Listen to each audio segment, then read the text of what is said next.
Good morning, everyone. And I have to confess, I feel like a hermit who's coming out of his cave. And I think this is the second time in 3 years that I've actually been in front of a live group. So it's, I hope my shirt's tucked in and I'm suitably presentable. And the story which I'm going to share with you over the next little while is actually the My Support study, and it was embedded during the time of COVID when we were in the thick of it, as notably in the care home environment, which was deeper in COVID than other sectors of care or what other people experienced. So that's the story I'm going to share with you, and bear with me as I... Which one do I press? The space bar? Space bar. Yeah, or the down arrow. Down arrow. Either. Okay. Actually. Yeah. Which one do I press? Okay, wonderful. Okay. Okay, so space bar actually. Here we are. Okay, so this is the story arc over the next little while. And what I'm going to share with you is the need which triggered this program of work. I'm going to speak to what's called the Family Care Decision Support Intervention. And then we'll speak to the actual My Support study, which was a consortium, which you'll hear about, which involves 6 countries. And then highlighting the delivery, the outputs of this exercise. And if time permitting, and if I can have a 5-minute warning, just in case I wax and wane, is I'll share with you some preliminary findings with respect to this study. And one aspect of this study I should stress, because it is a complex story. And we'll try this again.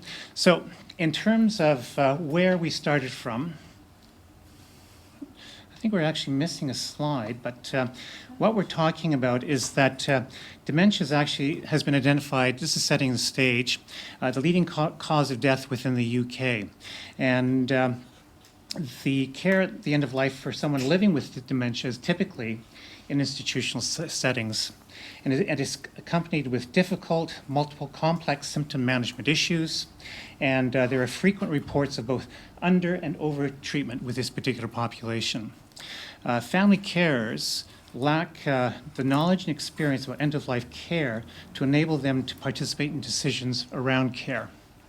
Families are unprepared to participate in decisions about nutrition, hydration, transfers to hospital, use of antibiotics, resuscitation, and quite frequently is this notion of anticipatory grief with respect to caregivers of people living with dementia. The resulting challenge for this population is what should be done, when, by whom, where, and it's this whole notion of best interest decision making. And these were the triggers for the My Support study. So the My Support, there was work which preceded the My Support study. And this is actually sort of a front-facing publication which documents the study which we did between 2014 and 2016. And it involved the development and evaluation of a decision support intervention called the Family Care Decision Support Intervention. The key elements of the intervention involved a trained facilitator, family education, family meetings, and documentation of advanced care planning decision-making, which would be then shared with the GP and placed in the residence chart in the home. Having developed that intervention, we ran what's described as a paired, customized, randomized controlled trial, which involved 24 nursing homes with a dementia nursing category located in Northern Ireland. The results of that study was a reduction in what's described as a reduction in decisional conflicts for family carers, perception of improved satisfaction of care in the nursing homes, and also I think what we witnessed as well is a reduction in terms of acute care placements. Wasn't statistically significant, but was trending in the right direction. So the intervention which was implemented in My Support, which I'll go into more detail about, actually rests on an evidence base, that we had proven evidence about the effectiveness of this intervention in practice. Okay. See, if it was my computer in my attic, we'd have no problems. So the exercise with respect to my support is called scaling up the FCDS. So this was actually a scaling up exercise, proven effectiveness of an intervention and scaling it out. And the timing was right with respect to when we finished the study and two opportunities which presented itself. One with which is described as the European Union Joint Program. We call it JPND, but so it's a bit of a mouthful and you can read it. But it involved up to 6 different funding institutions behind this initiative. It was a proper consortium. And also there was a second award which was attained through the Alzheimer's Society UK, which was an implementation grant. And what we did is we merged these two pots of money into an integrated whole, which became My Support Study. Now, I'm going to play this, and this is actually a 3-minute overview of My Support, so it gives me a chance to rest my voice. And the talking heads, which you will see in this video, are actually the co-applicants who were working in this country. They represent their country representatives. Unfortunately, today we have 2 colleagues which represented the Republic of Ireland sitting over there, both Irene and Nicole. It's lovely to see you after so many years on Zoom. So here we go. I'll step aside. And hopefully the technology works. My Support Study is an international study of the family care and decision support intervention. It is designed to support family carers to make decisions around the care of their loved one living with advanced dementia as they near the end of life. My Support Study aims to adapt, implement, and evaluate the educational intervention in 6 countries: Canada, Czech Republic, Italy, the Netherlands, the Republic of Ireland, and the United Kingdom. There are 2 components as part of the intervention, which include training for staff and a comfort care booklet. The Canadian team is leading the Public and Patient Involvement Work Plan, or what we call PPI, to help inform the study based on what we're hearing from family members and those who will be using the tools and resources that we develop from the My Support Study. In each of the care homes, the Comfort Care booklet will be available for families and staff. This booklet provides information on options of care for people with advanced dementia at the end of life. The booklet has been adapted for use in each of the countries to reflect the care provided in each country. After reading the booklet, family carers will be asked to participate in a family care conference. This will be a meeting with nursing home staff where family carers will be able to discuss of their relatives' end-of-life preferences. Health professionals at each nursing home participating in My Support will complete online training on how to conduct a family care conference. Content covered within the training includes modules such as effective communication, documenting outcomes, and holding family care conferences. The family care decision support intervention is being implemented in 2 nursing homes in each of the 6 countries. We will be asking staff and family carers about their experiences with the intervention through interviews and questionnaires. The Republic of Ireland team at University College Cork will implement the family carers decisional support intervention into 2 nursing homes. The team is also focused on sharing what we have learned across the 6 countries involved in the study and the findings from the study with the wider community, families, nursing staff, and all who could benefit. In partnership with the All-Ireland Institute of Hospice and Palliative Care, we have developed a knowledge, translation and exchange strategy to ensure information about My Support reaches health professionals and people who may benefit from it. If you would like to help us share information about My Support and widen our reach, please get in touch. If you would like further information, you can visit our website, mysupportstudy.eu. Follow our work on Twitter @mysupportstudy, or you can email info@mysupportstudy.eu to request our newsletter. This project is funded by JPND, which is an EU joint programme on tackling the challenge of neurodegenerative disease. Alzheimer's UK have committed additional resources in the rolling out of the study across the UK. Partner organisations and institutions are collaborating across the 6 countries to conduct the My Support study.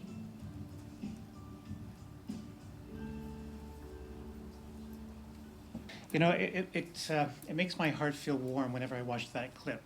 For close to 3 years, we as a team met on a monthly basis, and there are usually about 20-odd people there. And as I sort of said at the introduction here, we were in the thick of COVID, and it required constant innovation, improvisation, and really spoke to a committedness or a stick-to-itness by those individuals who sort of participated in those Zoom calls. It was quite a remarkable experience. I think one of the most touching moments for me is when we were in the depths of COVID. Actually, in the beginning of COVID, I remember with our Italian colleagues, how they were talking how grim it was in their scenario, and it hadn't hit us yet, and all we could do was commiserate, and soon enough, 2 or 3 weeks later, we were hit.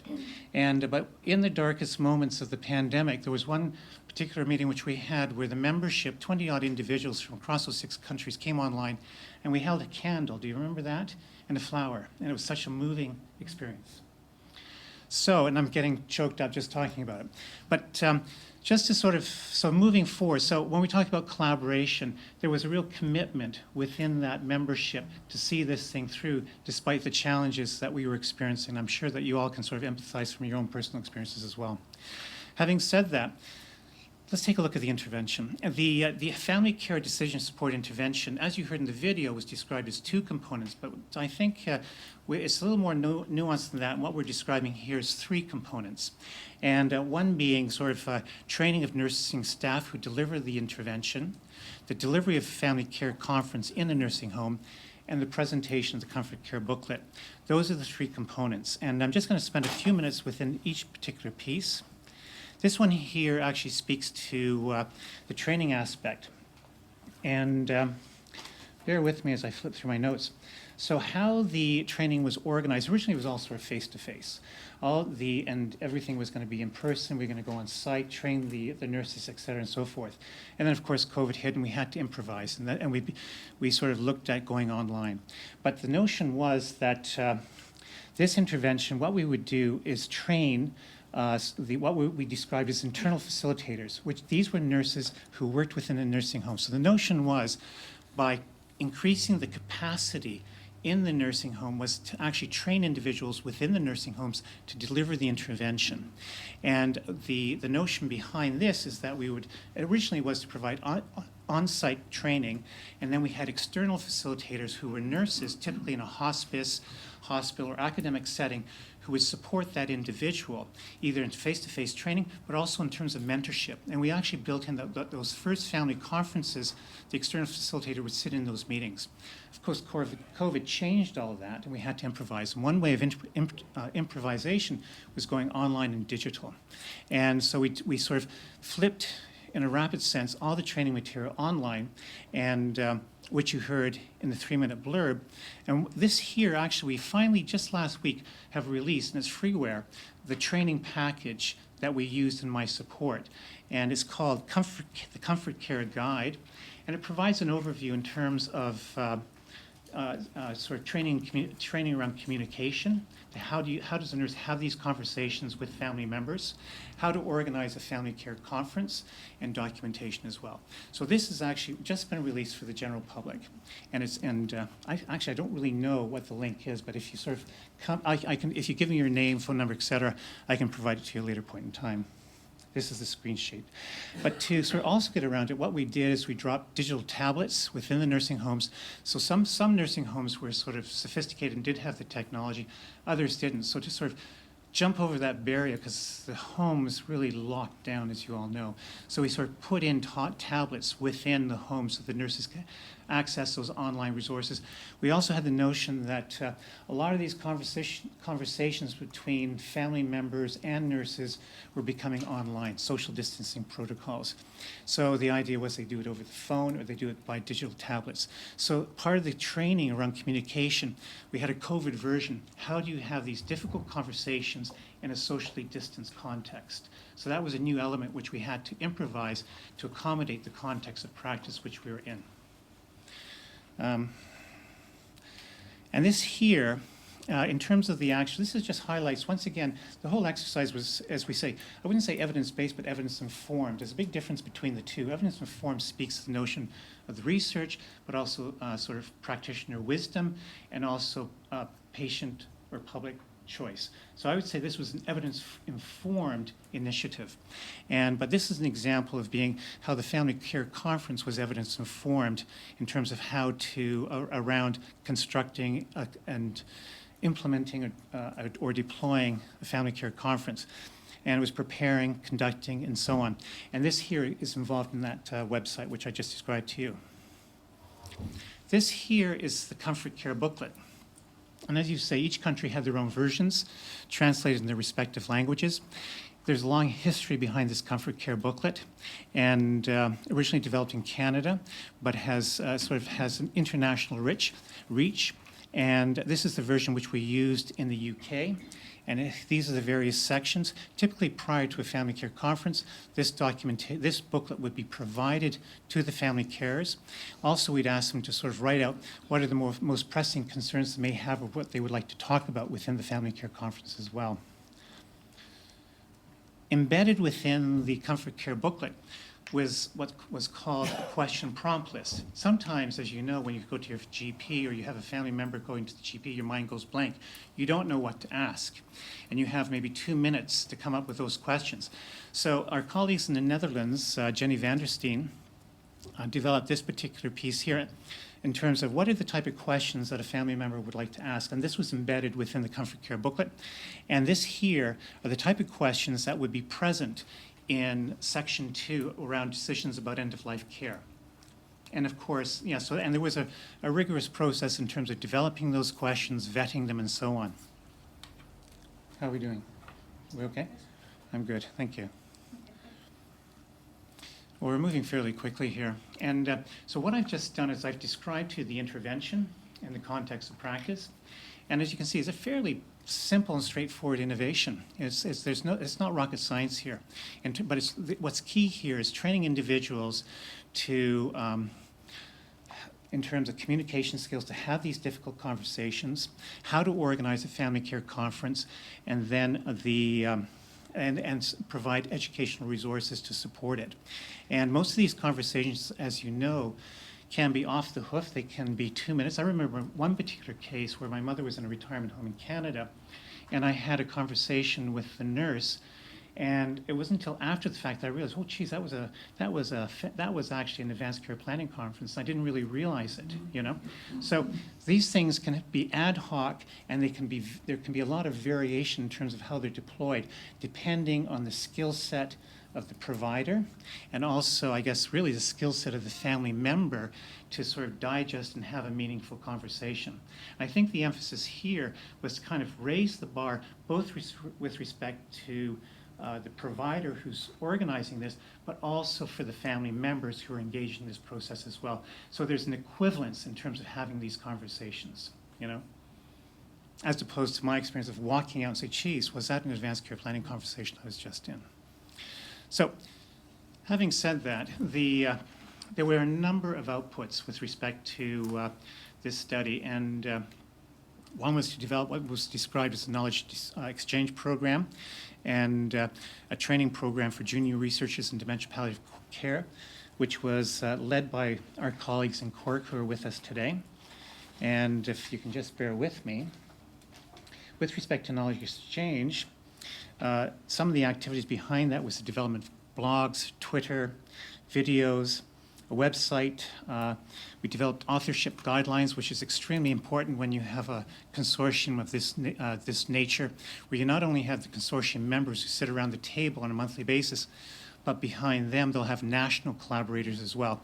So it makes for a very complex environment with respect to negotiating recognition and engagement, not only with respect to policy and practice community, but also within your own academic community. Also, what was really notable with respect to this exercise was actually developing a training program for junior researchers in palliative care. This was actually a comprehensive program which ran the life of this initiative and included mentorship. It included regular meetings with these individuals, forums for presentations, and a seminar series. And Irene, I think, was instrumental behind that. And I can't really speak to any great depth on that, but I'm sure Irene during coffee can sort of give you all the details there. And the other piece which we were actively engaged in was engagement with family members, care home residents, and advocacy organization in all stages of the project. And you heard in that video how that was led by our colleagues in Canada. And they actually had a conceptual framework which was driving them, which was called the Patient and Family Engagement Strategy. The expectation is that all partner countries would have their own PPI committees. And we also developed what was described as a Strategic Guidance Council, which was transnational, where we had PPI representation drawn from each one of those countries sitting on an overarching piece. Board. And having said that, the Canadians are also involved in evaluating the impact that this project had around PPI, and they used something called the Public and Patient Engagement Evaluation Tool. So that was part of the process as well. We took PPI seriously, and the Canadians really stepped up to the plate on that one. Moving forward, develop training resources, which I just described to you, and that was actually part of the purview. Each of the countries had their own particular work packages, and it was sort of the Northern Ireland QUB team which was responsible for developing the training piece. And that was the challenge of moving from a face-to-face model. The axe fell, and literally the day before we were sort of organizing those meetings, and we sort of flipped into a digital environment, and also a COVID-sensitive environment as well. As I said, how do you have these conversations in a socially distanced fashion? But there was also sort of a research component to this as well in terms of scaling up. And I think these top bullets here, identifying the facilitators and barriers to achieving successful implementation, identifying costs and resources associated with, and measuring the impact of, was part of the evaluation of the intervention. And then the end stage, which is actually just being finalized now by our colleagues in the Czech Republic, was developing guidelines to facilitate transnational use of this intervention within nursing homes internationally. And what's interesting in this exercise, I think the similarities are greater than the differences from a transnational.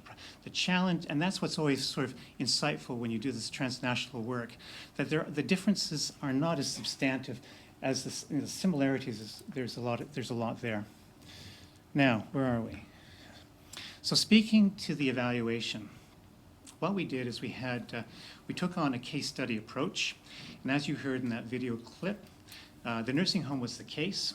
And we had 6 countries, but in the UK there was a bit of an exception because we had unique funding. We had funding from a UK funding agency, so we were focusing on 3 particular regions within the UK: Northern Ireland, Northwestern England, I think Central England. So we had, I think, 6 care homes in those 3 distinct regions. So that was the methodology and the sampling frame. The type of data which we collected throughout this process included what they would say is mixed method, quantitative and qualitative.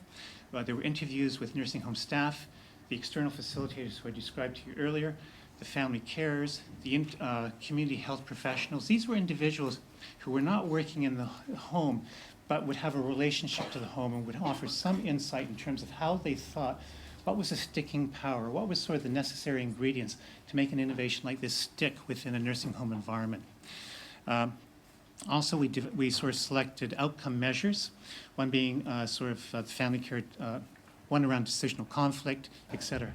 We got 5 minutes, and I'm almost done. And then we did a document review, which was looking at training records and time sheets on the delivery intervention. What we wanted to look at there was costing. How much does training cost, or what's the cost impact on the homes in delivering this? And also, what's the amount of time involved in terms of delivering this? What's the resource impact for a home in implementing this? And we're touching this notion of sustainability there.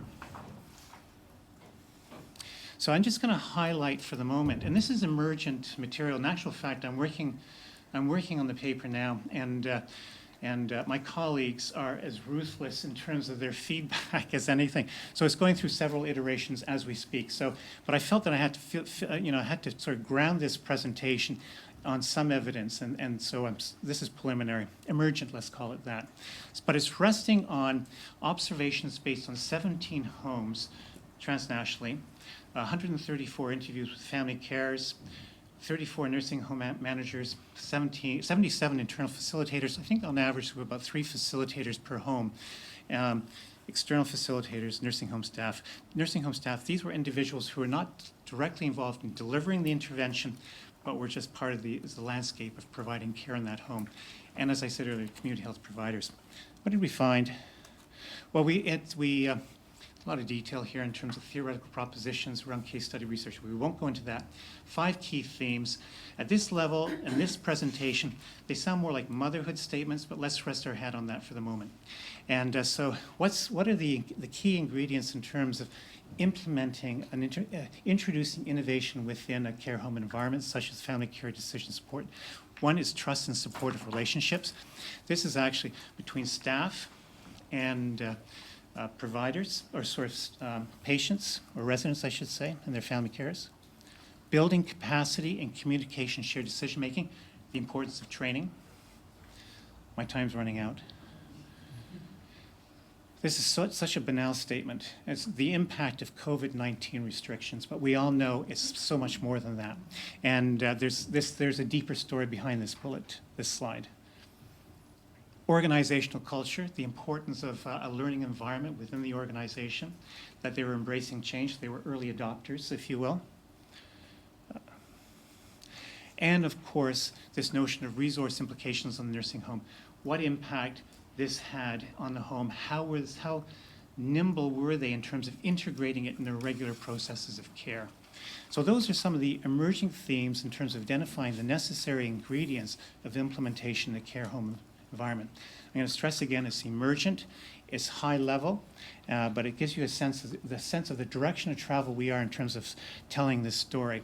And these themes are then fed into the guidelines, international guidelines, which we're currently sort of working on now. So to close, a multilingual thank you, and there's our sort of institutional affiliations. So thank you very much.